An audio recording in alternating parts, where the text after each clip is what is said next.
מול יעקובי. ססון עכשיו. שוב פרייס. תאורה חזקה מאוד של אשדוד. 7 שעון אשדוד לשעון זוגות. פרייס לוקח את הזריקה. כדור מתגלגל על הטבעת ויוצא החוצה. עבירה של קליין גולד. על הניסיון לתפוס מקום בריבאונד. מה ההתייעצות עכשיו של החבר'ה? של מירון בני ואת סטומין.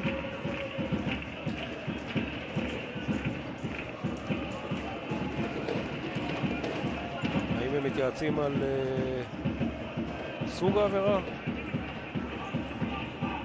5 דקות, 45 שניות לתום המשחק הזה. 70 מכבי אשדוד, 69 מכבי חיפה. תכף נראה מה יחליטו השופטים. תרדר מדבר ביתן ומירון. נאמבר 3 הוא אומר לו.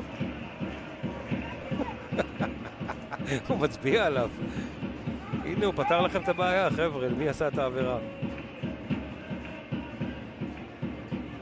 זריקות הוא גם רוצה. הוא מניח. תכף נראה מה הם יחליטו. הנה מירון אומר, מספר 3, כמו שתומר אמר.